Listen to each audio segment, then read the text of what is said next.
Unit 2 test, American Revolution. Some questions I will remove answer choices and not read them as a benefit of listening to the test. Number 1. The Proclamation Line of 1763 led to a disagreement between the colonists and the British government because it A. stopped the colonists from moving past the Appalachian Mountains. B. offered all lands west of the Appalachian Mountains to British rich lords. C. stopped colonial trading with American Indians. It is not D. Number 2. Which factor most led to the creation of the documents above? We have the Mayflower Compact, the charter establishing the Virginia House of Burgesses, the Fundamental Orders of Connecticut. Why did they write these documents? It's not A. B. The distance of the colonies from Great Britain. C. The doctrine of the Church of England. D. The economic system of mercantilism. Why did they write these documents?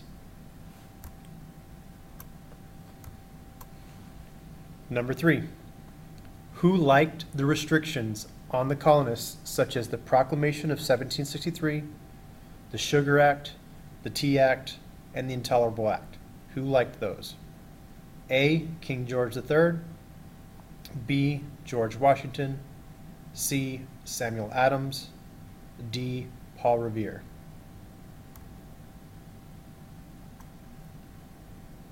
Number 4. The act above was passed by British Parliament in order to pay blank. An act for granting and applying certain stamp duties and other duties in the British colonies and plantations in America.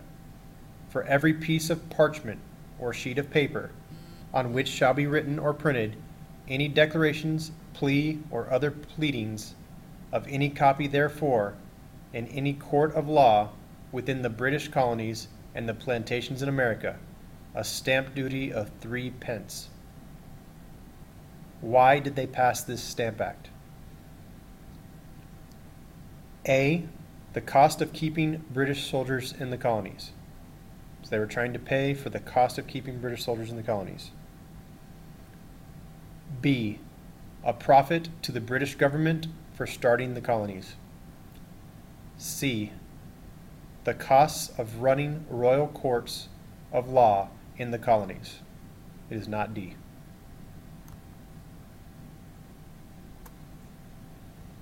Five. Historians view mercantilism as one of the causes of the Revolution because it showed that A. The colonies would never make money for the mother country. B. England received all the profits and money which upset the colonies. C. The colonies could not be successfully defended from the French. It is not D.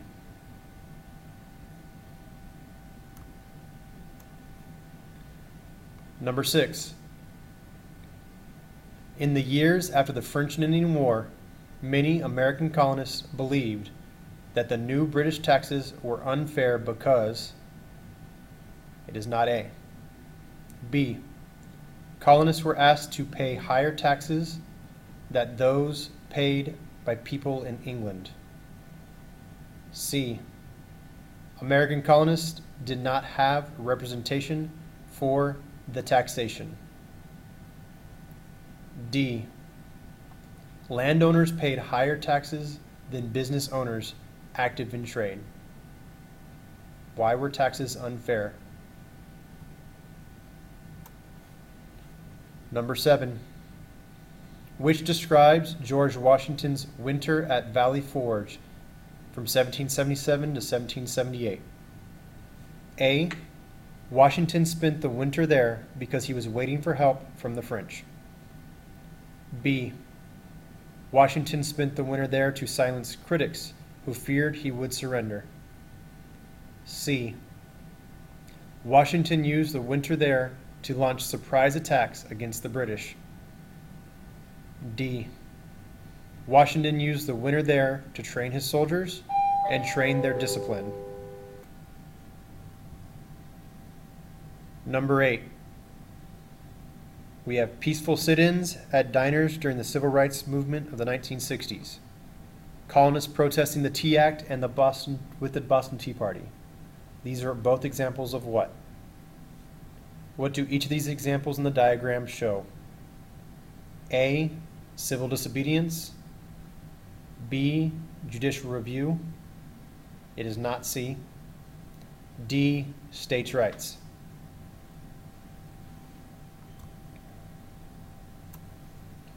Number 9. Where in the timeline should you place the writing of the Declaration of Independence?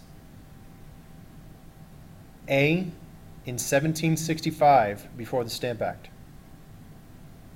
B. In 1772, between the Boston Massacre and the Boston Tea Party. C. 1774, between the Boston Tea Party and fighting breaks out at Concord. Or D. 1776, following Thomas Paine's Common Sense.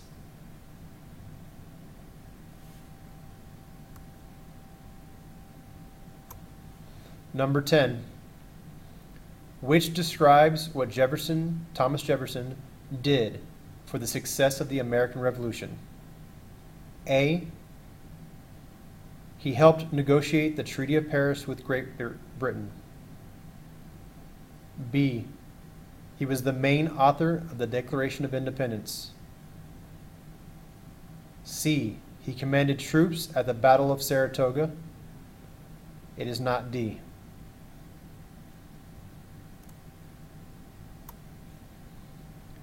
Number 11. I challenge the warmest advocate for reconciliation to show a single advantage that this continent can reap by being connected with Great Britain.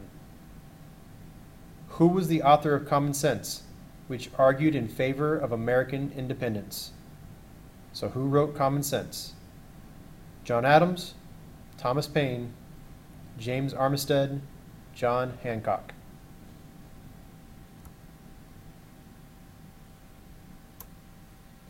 Number 12. What was the reason for the activity shown in this illustration? So look at this picture. What is happening in this picture? Is it A, the colonists were protesting against the Stamp Act? B, American Indians were attacking the ships of Boston? C, colonists were upset with British taxes on tea? It is not D.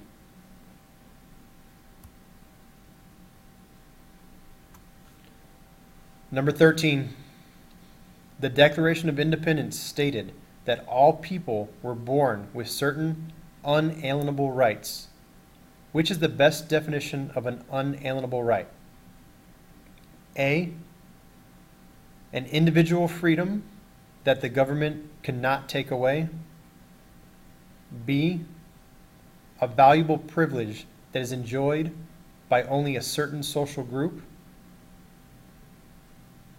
C, any power that gives happiness to those who have it. It is not D.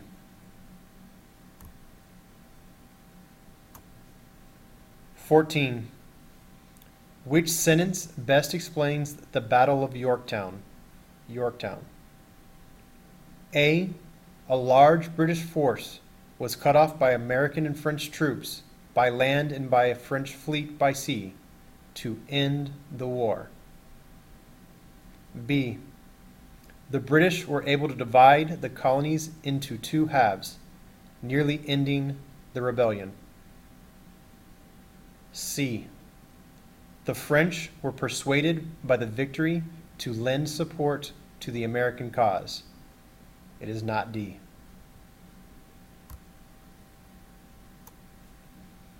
(15) What was the importance of the American victory at Saratoga? Think about the key word for Saratoga.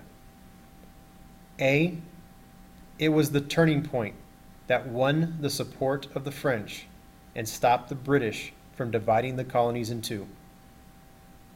B. They were able to retake New York City and capture a large British army. C.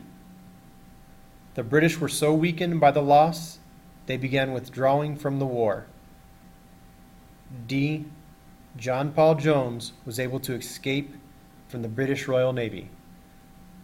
What is the importance of Saratoga?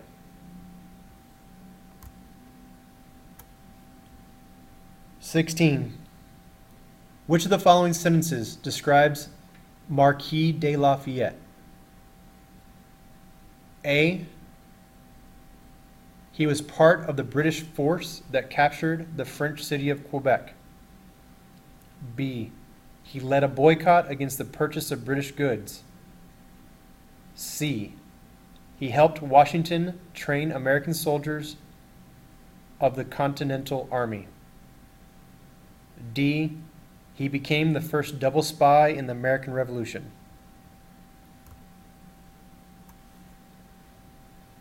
So we have number 17. We have two articles that describe the firing of the first shots of the American Revolution at Lexington, Massachusetts. What conclusion can we draw? The first one from the Boston Gazette. The British redcoats came in sight just before sunrise. The British commanding officer spoke to our militia. "Disperse, you rebels. Throw down your arms and disperse." Upon which American troops gave a yell, and immediately one or two British soldiers discharged their pistols, that means fired their shots, followed by gunfire from 4 or 5 British soldiers. So the officers are saying they shot first, the British officers. The London Gazette gives a different account. 6 companies of light infantry at Lexington found a body of the country people under arms, that means carrying guns. The king's troops marched up to them to ask the reason of their being so assembled. Why did they have all their guns? Several guns were fired from the colonists onto the king's troops, from behind a stone wall, and from other houses. As a result, the troops returned fire and killed several of them. Notice the difference between the two of them. What conclusion can you draw with the difference between those two things? It is not A. B. The British fired the first shots of the American Revolution. C. Secondary sources are more accurate and give more correct information than primary sources. D. The point of view of the writer may lead to some bias and favoritism in the articles. Like bias, like they give fake information. Number 18. Which of these is a grievance or complaint from the Declaration of Independence? A. Colonists born in America were stopped from holding elected office. B. Colonists were forced to quarter and keep troops in their homes. C. Colonists were not allowed to become officers in the British Army. D. Colonists were required to serve a year in the colony's militia. Number 19. Which of the following was an important effect of the Treaty of Paris? A. Canada and Ohio River Valley were returned to France. B. Britain recognized American ownership of all territory from the Atlantic coast to the Mississippi River and ended the war. It is not C. D. The Americans agreed to grant citizenship rights to Native Americans. Number 20. Which set of events from the American Revolution is listed in chronological order? So remember the hint for how to put these in order. 21. How did mercantilism policies create tension between Great Britain and colonies? A. By introducing indentured servitude to the middle colonies. B. By requiring colonists to join the military. It is not C. D. By stopping colonists from trading with other countries except England. The last question. Which geographic feature served as the proclamation line of 1763?